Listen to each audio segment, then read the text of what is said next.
If you like AirPods, you're a freaking psychopath. A lot of oil and a lot of brake cleaner in my eyes over the past few years. That's why he dropped 30 IQ points. It's the same skin as your butthole.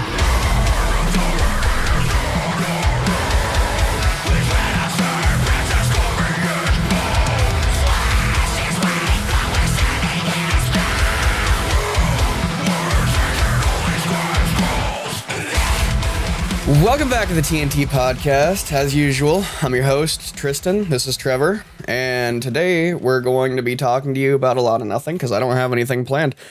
So thank you for coming. And if you're interested in what you see and you want to see more, check out that subscribe button. It's looking real nice, looking real submissive and breathable. You just have to touch it a little bit.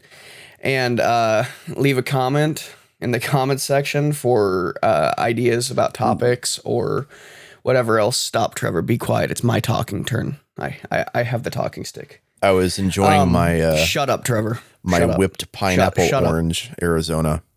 Be quiet. Anyway, so... I don't know why I got whipped. Color. But Orange. There are a lot of people who'd love to whip an orange person that I know of. Anyway. I wonder who that orange person could be. I don't know who it is. We're all guessing, right? We're all guessing. We're assuming. Anyway, thank you guys for joining us. How's your week been, Trev? It's been smoky. Smoky. Yeah, if anyone is familiar as to what's happening over here on the West Coast, where I am currently in, there's a bunch of fires, and the majority of this week has been quite smoky. Around like Portland metro area is like an AQI has been like almost 200 for the past couple of days. Yeah. So pretty much to the point that my eyes have been itching like crazy. Yep.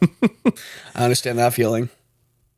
Yeah. You just need to get some marshmallows. You get some marshmallows and graham crackers and some chocolate. Go find one of the fires and just...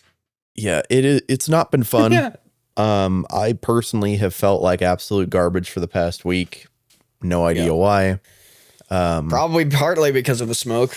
Probably part of it because I don't know if it's correlated. It could be, it could not be. I don't really know. Could be or not could be. That is the question. To be or not to be. Yeah. Yeah, smoke is no fun, especially when it's so smoky outside that you can't see anything. I don't know if you remember back a few years ago. Oh, I remember. Because I think I sent you pictures. I don't think it was quite as bad in Oregon City. It was orange, and it was orange. So out where I was living, I think I showed you pictures when we were dealing with the fires and stuff, and they, not to be political, but they were set by the Antifa people back in 2020 or 2021. I don't know how anyone can respect those kind of people. I don't either. I just want to state that. Yeah. They're not what they stand for, but they don't have, Antifa, anti-fascist, yet they go around starting fires and, attacking people, which is leading by fear, which is fascism. Anyway, it's a really good, very forward way of trying to get people to agree on your movement. Yeah, Hitler did the same thing. Anyway, pretty much. Yeah, I respect the guy who killed him. Anyway, that's a joke. I know. I know who did it. Anyway, but yeah, like it was so bad in Malala that it was literally like midnight. The only light that you could see was a faint orange glow in the sky, and so like we left because it was a citywide evacuation, and we went to my aunt's place out in Salem. Yeah. Or well, yeah, out in Turner. But yeah, that was a Way out crazy there in time Boondocks. because it was like people were staying in town and going and like raiding houses and breaking in. One of Yep. our so the housing or like the I guess housing development that we lived in. Right next door to that was like a farm. It was like a I don't know, maybe 5-acre plot. Yeah. And they had a gate in the front and a gate in the back, and they had people ram through the gate after they had already evacuated and like start stealing their stuff. And like we had been over there. They're nice people and like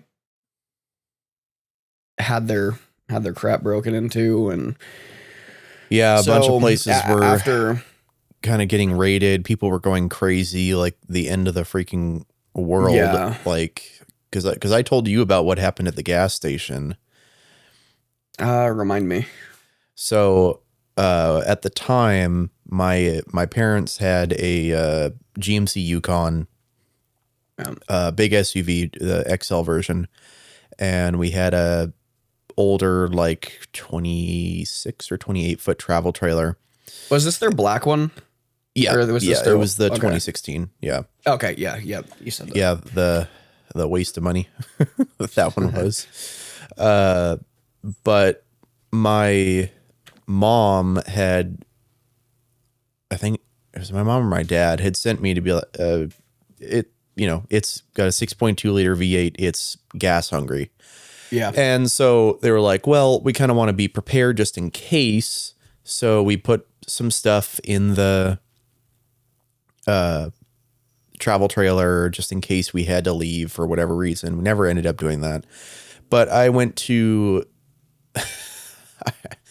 the gas station to get gas to put in the vehicle in case we had to go somewhere. And because everyone's freaking out, the line to the gas station at this particular Safeway gas station was clear out into the road, which the gas station basically sat like pretty central into the parking lot. And it went clear out to a side street. So I waited in line for, it had to be like 40 minutes to an hour. I waited. And after all that, I finally get up there and turns out they don't accept cash because all the attendants are gone. Which at that time in Oregon, you weren't allowed to pump your own gas. So there was always attendance at a gas station. Yep. Except the one time that I had to pay in cash, because normally when I go fill up my vehicle, I don't usually have cash on me. I just use my card. And Which again, dumb as crap. You should be able to pump your own freaking gas. yes, which you can now. Yeah, Thank God. You can now. Because Stupid. after going to South Carolina and being able to experience just being able to pump my own gas and do what I want, it's so much faster. You're not waiting on some minimum wage dude who hates his job, not shitting on gas station attendants, but like you also don't have to worry about them pumping the wrong gas in your vehicle and costing you more, which I have had happen. I think we've talked about this on the podcast Like, too, about what happened at Visor. Well, yes. I mean, they didn't ruin my vehicle. They just pumped premium instead of pumping unleaded into my 09 Ford Escape, which should not be taking premium. I mean, it's not going to hurt it, but like you're not going to get a benefit. Better, but you're not. It's not going to have any noticeable benefit to it at all, and you're paying almost 80 cents more a gallon. Yeah. See, the only time because I've put premium in my truck before. Yeah. And like I don't notice much of a difference in my truck. In my bike, it's a noticeable difference. Yeah. But I don't anyways, getting back to the main thing, Yep. I got there, finally got all the way up there, and that Safeway had it had 8 total gas pumps, I think. 4 of the pumps, and then they have each side, so 8 in total. And finally get up there, and I didn't have enough money in my account to cover that 30-some gallon tank. Yeah. Especially even at that time, gas prices were still pretty rough. I think around the $4 or just over $4 range, somewhere around there. It wasn't very good. It's not quite as bad as it is now, because around here it's like $4.80 some cents per gallon. And in some places it's over $5, which is insane. But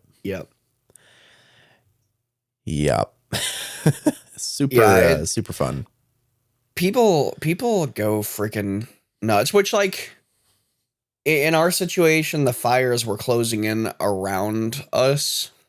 And so I can understand in Malala, people getting a little freaked out because, it's your home, your livelihood. A lot of people, worked out there and whatnot. But it's that was a crazy experience, and just you don't understand just how the level of understanding that you gain from realizing that people are out taking advantage of a situation by going in and breaking into people's houses when they're already, worried that their house is going to be burnt down, worried about smoke damage and stuff like that. And just the type of person who goes in and just starts raiding people's houses because they can. And so or small businesses and stuff, just breaking a bunch of crap. There's a lot of those in Malala. It's a lot of mom and pop shops. And so in our neighborhood, we had guys actually patrolling the neighborhood with rifles, because there were certain families that were like, we're not leaving, this is our home. Which I get, but at the same time, at least sidebar before I forget, send your kids away. Sidebar before I forget, that was one thing I forgot to mention. My parents went through the house and even asked me to take pictures of all the stuff in my room, to in case they need to cover it on insurance or something. And we did that too. So I had to go through and do all of that, which I was like, how do I take pictures of all of the things in my room? How do I, properly manage doing that? I don't know. Yeah, that was take apart everything. Well, and these with are the insurance, parts that are in my TV. These are the this is my mini fridge with my I need monsters. 11,000 type whatever capacitors and resistors. I'm gonna part everything out. Absolutely. I need my 53,000 type C cables. Yeah, that's fair. that's pretty fair. I've acquired more. You know the funny thing is, I have so many cables. There's probably like 60. Oh, in that room alone, if a lot of the cables off my setup are in there. Oh yeah, there's probably like 150 plus cables in there in that room alone. Yeah, there's a lot. The funny thing is, out of all those cables that I have, I only know where 3 charging bricks are. See, dude, I feel like I used to have so freaking many. I don't actually. I have a lot more now. I have 4 cheaper, bigger, chunkier 45-watt chargers. Which you can get a 2-pack of them for $10 with cables. Yeah. a 45 watt charger. Now I do like the Anchor gallium nitride chargers. Those are so nice. They feel good. They don't get super hot or anything, and they're super small too. Like you can get a crazy amount of power, especially their little 30 watt is like the size of like the Apple 5 watt charger almost. Yeah, I have a 45 watt in my bedroom. Which I still have an Apple 5 watt somewhere. Yeah, I have a 10 watt around here. Is that the chonky one? Yeah. Yeah. all that mass for 10 watts. Yeah. Almost the amount that your phone can reverse wirelessly charge. Yeah. Yeah. Yeah. It's funny because I used to have so many just random charging bricks. Well, and here's the thing too. Everything used to come with charging bricks and charging cords, which is why I had so many of them. And now nothing freaking comes with everything needed to charge it. You know what's funny about that too is it's usually the cheaper stuff that still comes with a charging brick. Yep. Like a lot. Hello, dog. Like a lot of the A series Samsung phones still come with a charging brick. Yep. I don't think Pixels do. Don't quote me on that, but I might be wrong. I don't think Pixels come with a charging brick. Ladies, does the size of my megapixel matter? It's all about the binning, man. It's all about the pixel binning. It's all about the motion of my bit rate. It's all about the processing, actually. It does more than anything else. You could have a great sensor and crap processing. Oh, God. Yeah. Acid reflux. Not the acid reflux. Acid reflux. Nope. Your dog's turning around. Yeah. Giving me a stink eye. I think we might be a delivery driver outside because I heard the driveway chime go off. Oh, yeah. Every time she hears that, she jumps up. Usually, I'm pretty sure there's like a spider web out there. So like every once in a while, especially at night, it'll just go off. Oh, yeah. But, yeah. These are actually really good. I miss back when things actually came with everything that you needed. Yeah. Yeah. Oh, it was nice. Or like back when phones used to come with earbuds. That was cool. How about a headphone jack? Or just a headphone jack. Because the only phones take the headphone jack over earbuds. The only phones that ever came with earbuds had a headphone jack. Yep. Because as soon as Apple got rid of it, they stopped providing that, and then you had to buy their stupid little like $5 or $10 adapter. Well, for a while, Apple still gave out they included they had the lightning cable earpods for like a generation or two. Yeah, and then they just completely stopped. And which like even that I would say is okay. Earpods didn't suck completely. If you like AirPods, anything before like the third generation that had the rubber ear tips on it, you're a freaking psychopath. Anyway, because they don't sound that great. Sure, they're clear, but they don't seal worth a crap, so you don't get bass. See, the strange part is for a very short amount of time, I used those, and they fit in my ear great. And then I don't know what happened. Earpods or AirPods? The earpods without any silicone tip or anything, and I had those for a little bit. Yeah, and one size fits all. No, it doesn't. I don't know what happened, but I swear I only had them or wore them like for a few months, and then they just stopped sealing in my ear properly. Like my ear changed in just a few months. Yep. And so I was like, well, crap. Now I don't have these anymore. And then that's when I think that's when I got the Skull Candy something or other. Not the Jibs, but the Method. Yeah. The green ones. Yeah. Well, they had different colors, I thought. Well, I'm saying yours and mine were both green. Yes, yeah, those were green. Which, man, those fit so nice in the ear.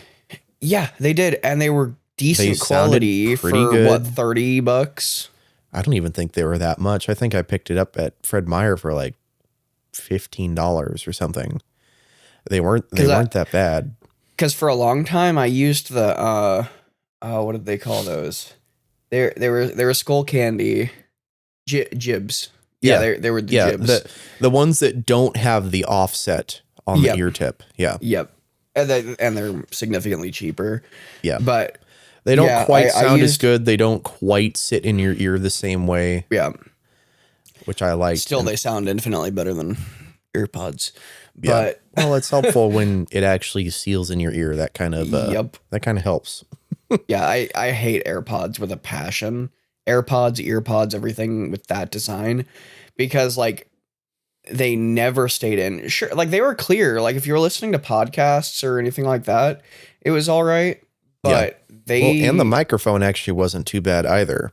Not for a time, no. I mean, there have been even still so many people that record videos or TikToks or, Vine at the time with those microphones. They'll hold it up like this or whatever, which I always hated because they'd be right in their mouth and, this is for, and just be like absolutely plosiving the hell. Yeah. So anyways, today we're talking about. Sound like you said so any gays. So any gays, guys. No, we don't like those. Get out of here. I'm kidding. I'm kidding. Please stay. We need. We only like you if you subscribe and send us money. Linking a Patreon. No, we don't have that yet. Well, maybe though. Maybe. Stay posted on that. Yeah. Just get subscribed. Stay toasted. Yep, something like that. Alcoholism is just a state of mind. It's not an actual addiction. Don't worry. That took me a second to connect that because I was like, stay toasted. Like I know you can smoke a glass and whiskey and stuff, but like, can you toast a glass? You just burn some like breadcrumbs or something, some sourdough. I love the burned sourdough flavor on my rye whiskey. Nah, I use McDonald's French fries. Rye bread with rye whiskey. Do that. There you go, guys. Soak your rye bread in rye whiskey and eat it. And then I like to smoke my McDonald's French fries over my whiskey. And then you can just sound cool. You can be like, "Yeah, waiter, I'm gonna have the double rye," and they'll know what you mean. Me when I get some trust. Me when I get some roll paper and I pour some whiskey in it. Some roll paper. Yeah, smoke my whiskey. Joint rolling paper. Got it. Can you tell I don't smoke weed paper or cigarettes? I don't either. I was actually just watching a movie where the first thing I thought of was butcher's paper. Actually, I was like, how do I package this? Yeah, I pull out a whole thing of parchment paper. I pull it out long ways. I roll up a bunch of tobacco inside. Funny enough, you make talking like a about 128-foot long joint. Funny enough, you talk about parchment paper. I watched like a full 2.5-minute short on explaining the differences in different kinds of paper for baking because parchment paper is not the same thing as wax paper, and a lot of people think it's the same. Also, there's a reason why butchers use butcher paper is because of the fiber way it's put together. It doesn't break down when it gets wet. Yeah. And so you're best off using parchment paper because it still has the same nonstick properties similar to wax paper, but you can put it in the oven and it won't burn because it doesn't have wax on it. Yeah, it won't melt. Which is interesting. And then there's another kind of paper as well that does something. And I can't remember what it was called, but it was dope, a fourth. Man. It was, it's this cool paper you can draw. You can do things with it. You can roll it up. You can ride on it. You can fold a paper airplane. Shoot it at the back of your teacher. All kinds of fun things. Yeah. Dude, do you remember like some of the funny crap or like funny some of the fun stuff that we used to do in school? Fun, like did you ever I didn't really have go to like a public school, so you went to ACA? I'd imagine they still had that stuff there, but like yeah, but like you'd get 90% of the like people were autistic, so yeah, you'd get the pins, like the Bic pins, where it like the gray ones that were like transparent or like somewhat what transparent. What kind of length of pin are you? Like that's like a foot. What kind of pin The were pins? you at? The pins that were like this long. But anyway, like you could take the actual pin, like the ballpoint with the like ink tube. You could take that out, then you could take the top off of it. Then you could flip the ink tube around and stick it back in, and then put the thing back on it. And people used to pretend it was like the wrist blades from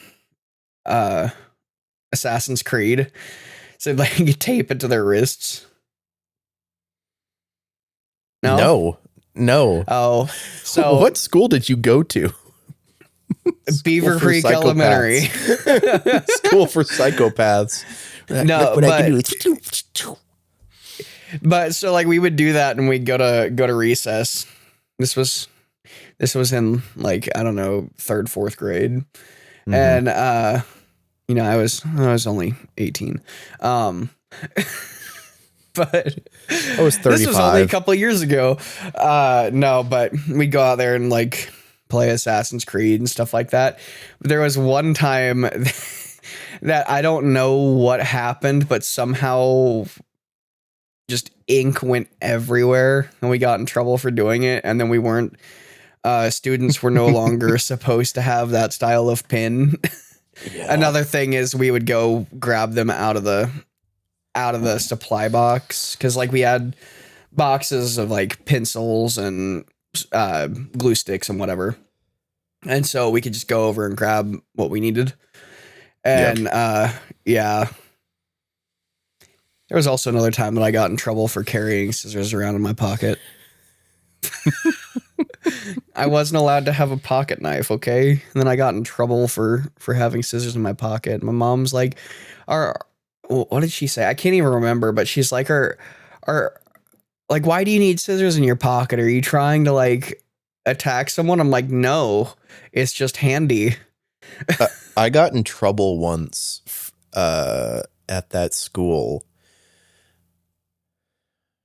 I'm trying to remember. At ACA? Yeah, I think it was.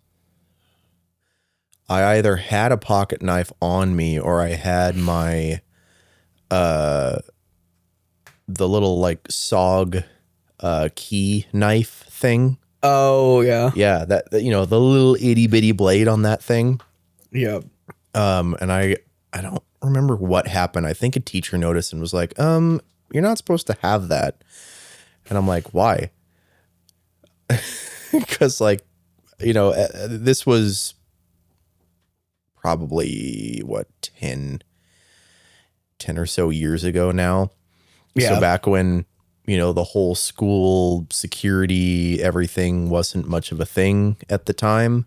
Yeah. It still was a thing kind of, depending on the school and how nice of a school it was, but it's not like what it is now where, there's freaking metal detectors and shit at the entrance of schools. Like, the first time I ever actually saw that was in South Carolina because the Domino's that I was working at was like, there was like 5 schools in the area. And there was a couple times where I had to deliver to, I don't remember what the name of that school was, but anyways, it was one of the bigger schools there that had a whole bunch of campuses on it and like big ass football field with a track on it and everything. It's it's within Blythewood, but like south of the main stretch of Blythewood, kind of down there near where that 7-Eleven was. Yeah, I know what school you're talking about, and I can't think of the name of it. And the frickin' delivery instructions were non-existent. So I show up and I don't know where to go. This campus is massive. Just a regular dude driving around the school campus. Yeah, regular. Yeah. And then I'm driving around. I'm trying to call the person because they're not picking up. I'm assuming it was for a teacher. And I was just like, they don't give you they give you next to nothing for delivery instructions most of the time. Yep. And so I'm probably driving around there for 15, 20 minutes, something like that. Yeah. And finally get to the front because the front of the school isn't actually facing the road it's off of. So it's not very clear as to where I have to go. Yep. And I walk in the front doors, which there's like 7 front doors on that thing, huge school. And there's like 6 freaking metal detectors in there with a whole security guard up front. And I'm like, I have a pocket knife on me. I have my wallet, my keys. Like I have a bunch of metal stuff. And you know what the funny part of that was? I would assume the metal detectors were on, but I walked right through the metal detector and it didn't go off. Mm-hmm. So I don't know what that's about because like I had my Sierra KT knife on me that's got a lot of metal on it, all of my keys, like plenty of metal on me that should set it off, and it didn't go off. So that was cool and definitely very comforting knowing just how not sensitive those are. Yeah, I may or may not have actually gone into the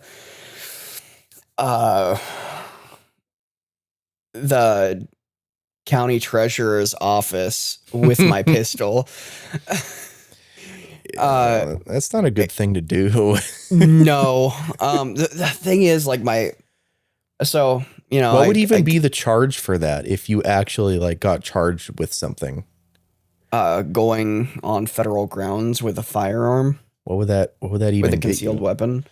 I don't know. I haven't really looked much into it, but it is illegal. Like I think it's a felony charge. I'm just realizing I don't know where my phone is. That's cool. That's super cool. I know it's felony, but yeah. So I walked in. This was a couple years ago. Well, we'll say it was a long time ago. This happened. Don't worry, any police officers or anyone who's watching this who could do anything about it. This was well before the statute of limitations, so definitely wasn't last year. It's generally a C-class felony. Yeah. However, if you hold a valid concealed handgun license, the charge may be reduced to a Class A misdemeanor. Oh, well, I have that, so. So unlawful possession in a public building. Yeah. If you do not have a valid CHL, or if the weapon is openly carried where prohibited, carries up to 5 years in prison, up to $125,000 fine. Class A I don't have misdemeanor. that. Although I think this is mainly talking about Oregon, which is really stupid on their gun laws, but yeah. It'd be like, you brought a chopstick into the wherever, we're going to cite you with it. So it might be a weapon. But yeah, I am glad that they don't have metal detectors in there. Because I walked in and I reached in my pocket to grab something because like I carry, I mean, I have a little LCP Max and it's, I've got a pocket holster and everything.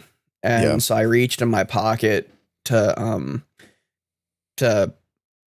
grab my earbud case. Cause I normally have my earbud case in there cause it fits like where the barrel like comes up, like this is the trigger guard. And the barrel. So right where the barrel meets the right angle of the trigger guard, I usually have my earbuds sitting right there in my pocket, so it helps it not print. Yeah. Which, like, it doesn't print much anyway because it's such a small handgun. It's a subcompact, but having the earbud case there just makes it even less noticeable. And so I can easily forget that I have it on me because it isn't chunky and it's not uncomfortable, and forgot to leave it in my truck. Yeah. That was a good time because I reached in my pocket. I'm like, oh shit. I'm like, this isn't good. I mean, as long as nobody with like the eyes of a hawk see that I have an L-shaped thing in my pocket, we'll be all right. But so I got out of there about as quick as I could. But yeah, it's always Fun ironic times. how there's so many places that are able to restrict that, like a mall or things like it's so it's stupid because it doesn't actually solve anything. No, because the people who are actually going in to shoot up a mall are not going to listen. They're not going to walk up to the door and be like, "Oh, I can't have concealed firearms in here. I can't do that in here." Oh man. Shucks. No, they go to places like that because law-abiding citizens more than likely aren't going to have their firearms on them. It's why people shoot up churches, even though, like, nowadays, I feel like especially a lot of people carry at church, because a lot of churches, like, if you're part of the security team, like if they have a security team, like they did at, let's say Stone Creek, like they carried, if they like at the church down here, if you're part of the safety team, there's a distinction there because SLED, if you're branding yourself as a security team, they make you go through intensive training stuff. They make you go through training and stuff, versus if you're a security team, as long as the church has your as long as you have permission from the pastor, you can carry on church grounds. At our church, it's if you're going to carry, if you're part of the safety team, then they just want a photocopy essentially of your CWP for insurance purposes, which understandable. Because it helps with that. If something were to happen, it kind of reduces the risk of people, getting in trouble for at least that. Yeah. And so even so, a lot of people don't carry in church still, which in my opinion is kind of stupid, because like that's the kind of places that people like to attack. It's schools and churches. Like, I feel like schools, churches, and malls are the places that people really like to shoot up. So, did you hear about the In-N-Out thing? There was an In-N-Out that just opened recently, and a guy went in, started shooting, and got taken out by dude carrying a suppressed FN-57. What a gun to get taken out by. And it was that dude and an off-duty state trooper, I think, who were like trying to fix the situation. And I don't like, what's the point? There can't be much gain from that unless it's literally just, oh, I want to make a name for myself, whether it's bad or good, so I'm just gonna go shoot this place up. Like, Yeah. like what's the thought process there? I don't know. If any, because like having that type of mentality, like I'm okay not understanding that, because I can't imagine, like there are people who are all, we need to reduce the amount of guns for people and make it less available for them. And it's like, okay, the majority of people who own guns are law-abiding citizens.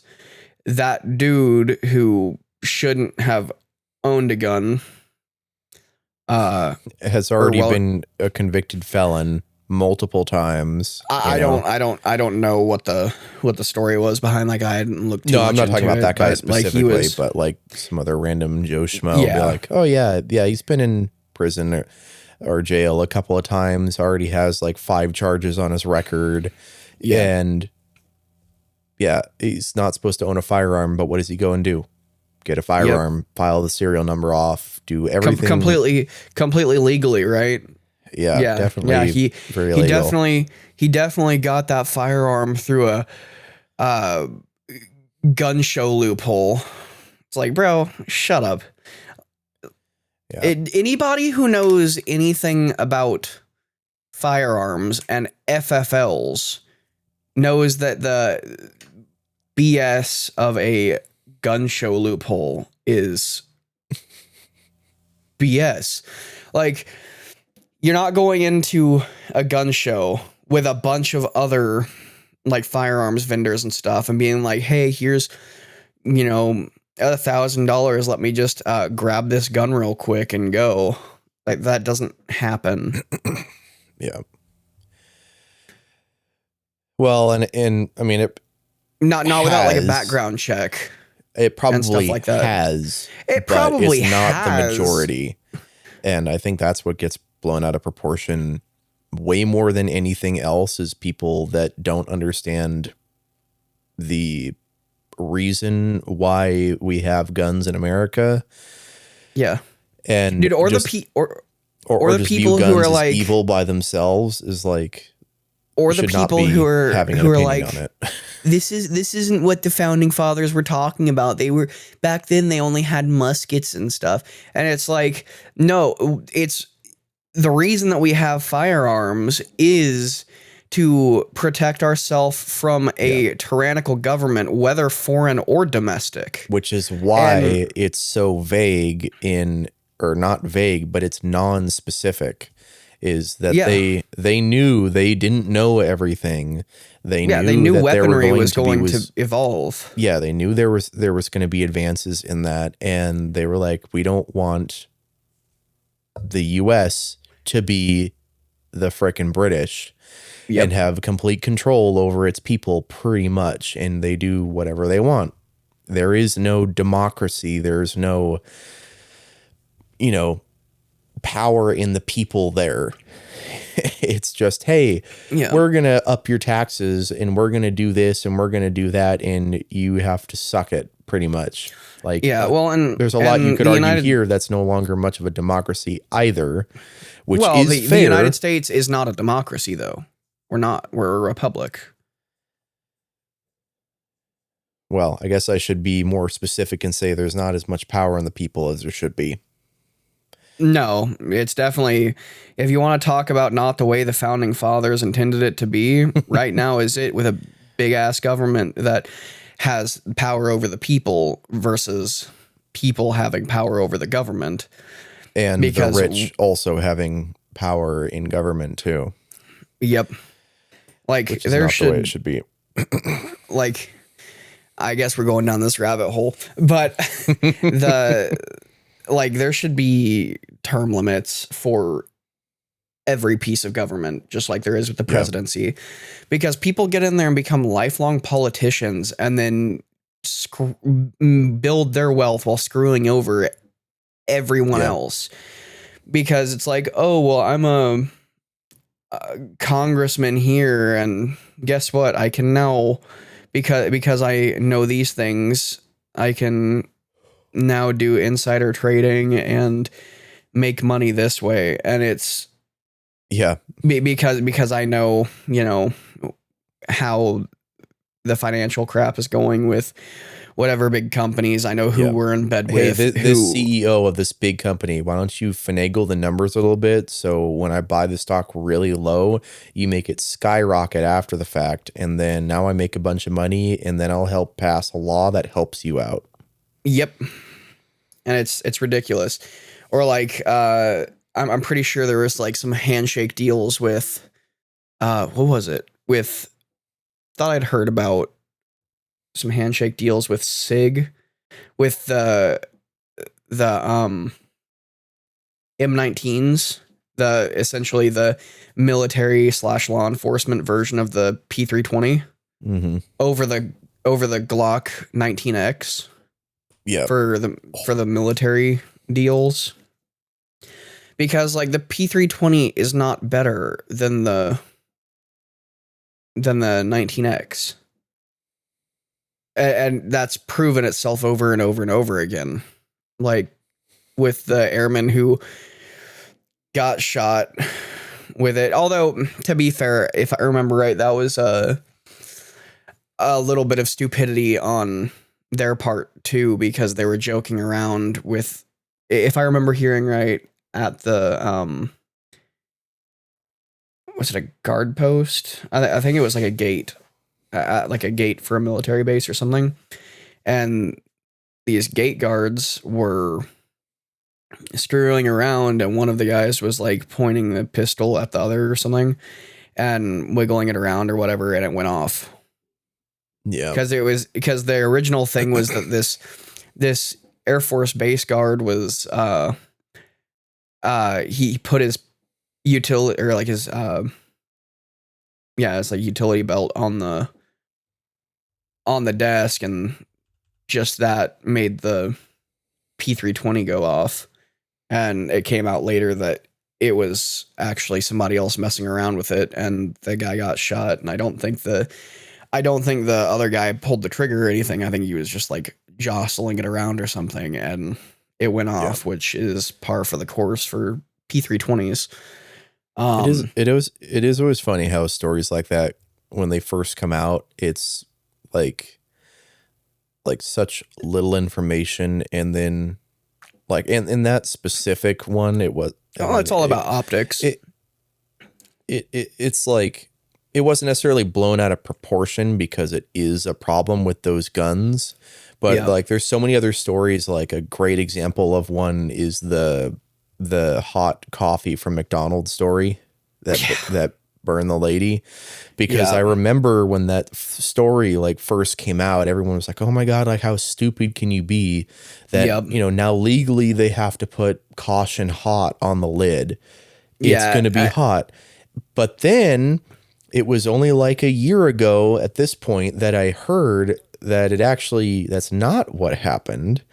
And the whatever department that does the temperature readings and stuff, the hot coffee was only supposed to be like 140 or something degrees max, and they had it at like 180 or something, like way hotter, significantly hotter than it was supposed to be. Because she got 2nd degree burns, I believe. Don't quote me, but 2nd degree burns over a good portion of her body because she spilled it. And if it wasn't as hot as it was, it wouldn't have burned the ever-living crap out of her, which if she was in her car, probably landed in her lap and burned legs, among other things, down in that region, which probably didn't feel very good. Probably not. As someone who has not that long ago experienced a hot coolant explosion all over themselves from their vehicle, it's not fun. And how did this happen, Trevor?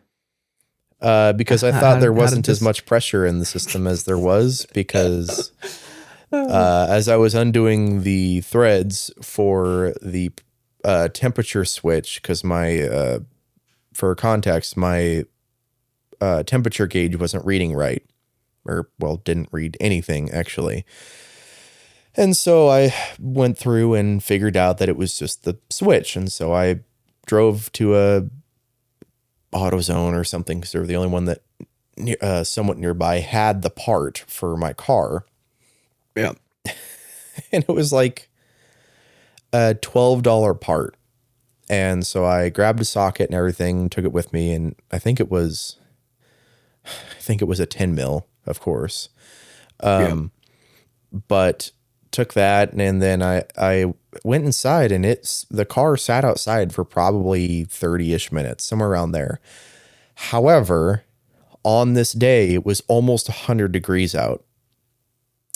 And I knew that you're not supposed to do this, and I really just didn't think about it very much at the time. I don't know why, but didn't take into account that, it's not a 70-degree day when it probably would have been okay. Yeah. But it wasn't might have spilled 70 over degree. a little bit, but not that much. And so what really threw me off is as I'm undoing the threads, it's just kind of dripping out, and there's no, Teflon tape or anything on the threads. So I'm thinking, okay, there doesn't seem to be that much pressure behind this. It's maybe just on the verge of coming back down to the pressure when it's cold, and what I should have done was put a rag around it so it didn't explode everywhere, or just in case. Yeah. And the last thread comes undone, and I'm leaning over the car, and it comes straight up and all over my left arm and in my face. Yeah. And dumped like 5 quarts of fluid out. Yeah. Of the cooling system, which was really uncomfortable. And I did get burns on my face.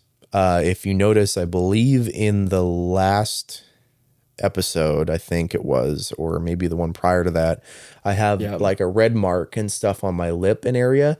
And it's herpes. It's herpes. Yeah. And then a big red splotch on the side of my face, but it mainly went up and got my lip, which your lip is a different kind of skin and is more sensitive, and burned. It's the same skin as your butthole.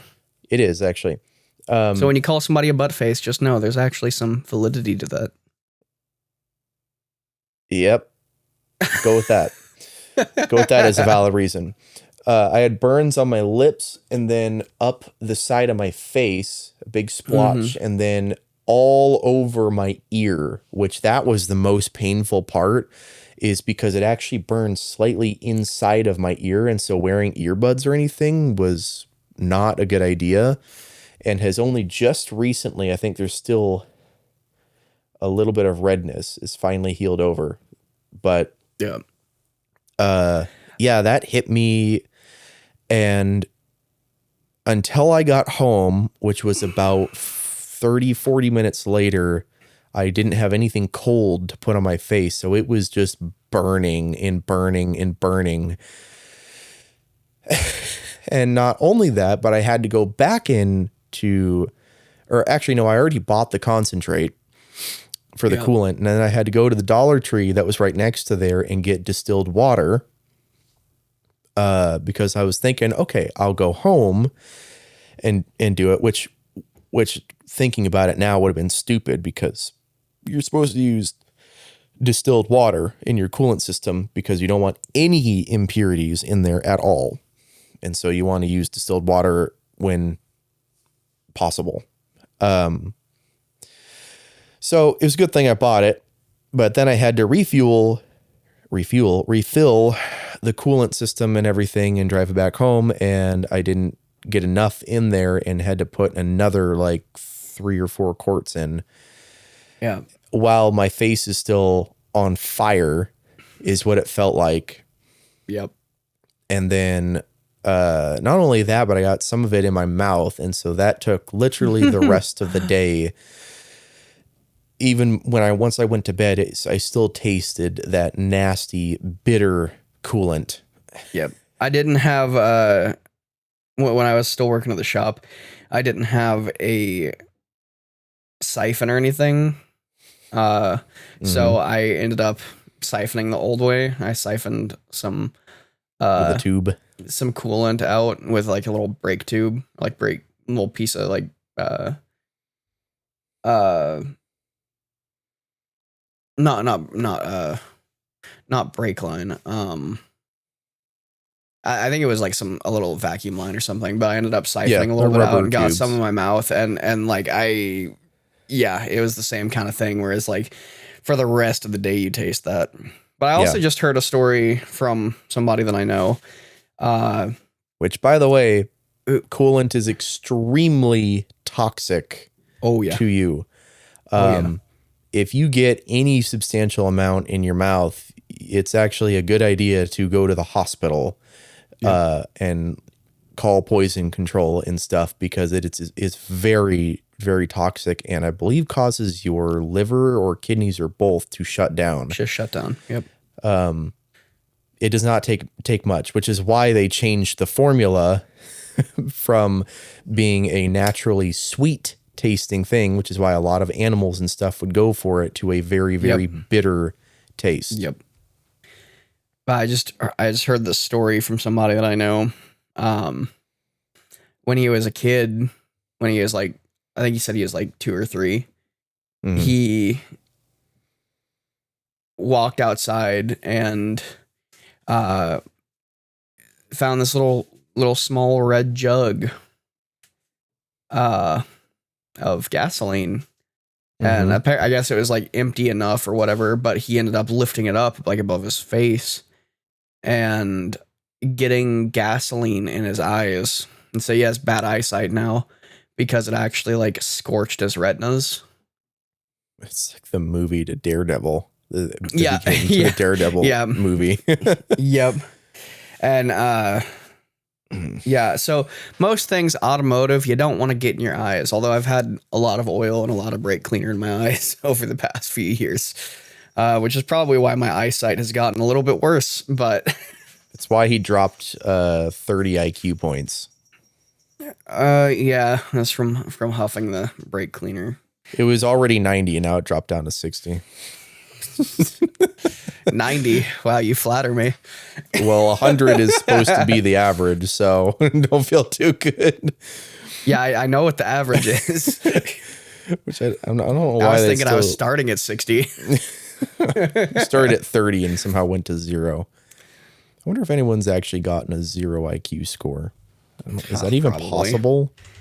Is a 0 IQ score possible? Is practically and statistically impossible. Standardized intelligent test uses a bell curve where the average score is 100. Tests cannot measure or score anything below a hard floor, usually set around 40 or 50. Huh. Oh. Okay. Yeah. So then why does it go to, like, isn't the max 200? What is the maximum IQ score you can get? I think it's typically 160 or 165. I was thinking like 180. Huh. What a strange, like, bell curve to go with. Yeah. It'd be interesting to take an IQ test at some point. A proper one. Yeah. Yeah. Like I've taken one that was really well reviewed and stuff and research and whatever. And I think if I have the plaque somewhere as saved on my phone. It was like 142 or something like that is what it came back with. But yeah, the funniest thing is like you have to just like go quickly. And yeah. I imagine that my score would have been several points higher if it said my main issue with the score was actually I took too long on the questions because some of them, a lot of them are really simple. Yeah. Like if you're relatively intelligent and, can understand more basic things or can just visualize stuff is what helps a lot. Yeah. That was I thought you were what going to make actually a joke or something. No, that's what actually entering IQ mode. that's actually what scored me lower on my motorcycle test, because they told me to do like these certain things, and they didn't tell me that it was time based. Otherwise, I would have gone faster. But like the thing with being on a motorcycle, I didn't know that about the IQ score either. That part of the score is how fast you are at it, which is so weird. But so on my motorcycle test, when I went and actually did my like the road test, or the quote unquote road test that's in their parking lot, where you have to do like slow speed maneuvers and stuff. Apparently I went too slow, which in theory you would think would say that I'm more proficient, because the slower you're going, the harder it is to stay upright, because you don't have this centrifugal force. I don't understand timed things like that. Like even just timed quizzes in general. Yeah. Because so much about, like, let's say you have a timed quiz for school and the idea is that, you know, you are supposed to get a job at some point, right? Yeah. I don't know of any job that would benefit from being fast over being good at whatever it is that you're doing. Because I think just about any job would be better if, oops, we had to pay you an hour or two more than what we wanted. Yeah. But the results came back good, so we're happy. Not, well, like we paid you what you said it was going to take, and now it's a crappy product or whatever. Yeah. Like it's like the phrase "slow is smooth, smooth is fast." Yeah. Like it's better to go slower and get it done right the first time than to go fast and have to go back and take double the time to. Yeah, and when you're trying to fix a problem or answer a question or whatever, thinking about it and going, is it a trick question? Is it, you know, whatever, is always a good thing, because like that was the thing on the IQ test was there were just so many that were like stupid easy that I'm looking for the trick. Yeah. And don't take it at face value, or like my first instinct is already the correct answer, but I rethink it. I'm like, okay, that's the same answer I would get. Yeah. And it's like, it's so weird where we get scored on stuff like that. And it's like, especially with bikes too, like not only is being slower more difficult, but in something that you did have to be slower at, let's say driving a car. Yeah. Well, and they were slow speed maneuvers. Yeah, which is emphasis on the word slow. Like, let's say you were driving a car or whatever, and you took a little bit longer than what the instructor wanted you to do for parking, but you parked perfectly. Yeah. What is there bad about that? Especially when you're new. See, I'm okay with a new driver. Yeah. Not being very confident. They've not even been driving for a year yet. They're not very confident. Yeah. They are in a car. They don't fully know how big it is and everything. They take a little bit longer. Okay, that's fine. Then when I see like a 50-year-old doing the same thing that's been driving for 30 years at least. Yep. It's like, come on. This is clearly a car you've had for a while. You've been driving for a while. You should understand how to drive. You do it probably every day. Yep. I don't get it. People driving piss me off. Even another thing. So I got docked on my regular driver's test back when I was 16. Yeah. Didn't it come back? You were like a point or two away from failing something. No. Or was that on your motorcycle written test? I think that was a motorcycle one. So my motorcycle test, I got a low score, and it was all speed based. Aside from one thing, because I instinctually put my foot down in a spot that I wasn't supposed to, I guess. Which also wasn't really Yeah, what's wrong with that? wasn't really communicated. Again, like so I got docked points for going slow, and I got docked a certain amount of points for putting my foot down once. When I didn't realize that was not the thing. I don't know if she didn't explain it properly or if they intentionally keep things vague or what. But Yeah, on my road test when I was getting my license, originally I was coming up to, or I'd come up to a stoplight. The light turned green, and I looked left and right just like I still do now. Yep. And so I started going because there were cars in like a turn lane. And so a line of cars in a turn lane, so I couldn't see past them. And so I start going, and as I'm kind of getting to the point where I can see around the first car and see that there's another car coming, it looked like they were coming pretty fast. Like it didn't look like they were stopping at the stoplight. Yeah. And so I put my foot on the brake and was slowing down. Like I didn't slam on the brakes or anything because I still had enough time to where I didn't need to. I got docked points for that because the guy's like, you stopped in the middle of an intersection. I'm like, well, that car looked like it was about to blow through the stoplight. Why am I getting docked points for being safe? Like, I knew that there was nobody behind me. I had looked, and I was coming, or like nobody on my bumper. And even if there had been somebody on my bumper, if that car was blowing through, like it looked like they were going to, like they got up front. And you know, when a car is slowing down, you can see it tilt. Yeah. Like I could see the nose that. drop.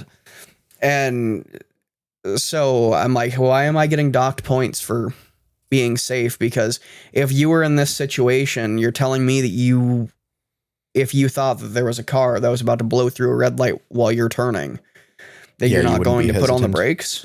Yeah. Like, really? Like, I've driven way less than you, and you're an instructor, and I'm getting docked points for being safe. And it's not like I sat there forever. As soon as I could tell that they were actually stopping or slowing down, like I went, and it was all together like I don't know, 1 second ordeal. I had not come to a stop or anything. I had slowed down enough to make sure they weren't actually going to blow through the stoplight. Yeah. Yeah. I got docked a number of points for not, I did everything really well on my driving test other than, getting up to speed on the freeway because, and I have a good reason for it, because the instructors or the training car that you drive was this like little Chevy Spark or something, or it wasn't an EV, but it was a Prius. Basically a Prius. Yeah, it was that small, super tiny. And the vehicle I was used to driving was my parents' like 2006 Yukon Denali XL. Yeah. Not the 2016, but the other one, which has a big, 5.3 liter V8 making 300 and something horsepower that gets up to speed. No problem. You do not have to put your foot down on the gas very much. And this other car, I swear, made like 90 horsepower. And like I had my foot probably at 70% throttle, and it was just not going. Like it took so much of putting your foot on the gas pedal to get it to shift up. And I wasn't used to that because that one had like probably 8 gears or something in it, and the Yukon only had 4. So it was usually revving a little higher. And she was like, you need to get up to speed. And I'm like, I'm trying. Like, I'm putting my foot on the ground. And that was a part of 205 that's right by the bridge. Yeah. Where it's uphill to get onto the freeway, and it doesn't merge onto the freeway. You don't have to merge onto it. It's its own lane. It goes from 2 lanes, and then when that lane gets up there, it goes into 3. Yeah. And so I was like, okay, well, I don't even have to merge into traffic, first of all, so it's not that big of a deal. But if I was driving a small sedan or something around as my, my parents' vehicle or whatever that they were riding in with me, I would have been more used to that, but I didn't have to do that. And so getting in that, because I think I only drove that car like 6 times. And the sixth time was the final test. Yeah. And it was only for an hour at a time. And it was all city driving most of the time. I think we only had once where we went on the freeway before the final test. Yeah. What are you doing? Yeah.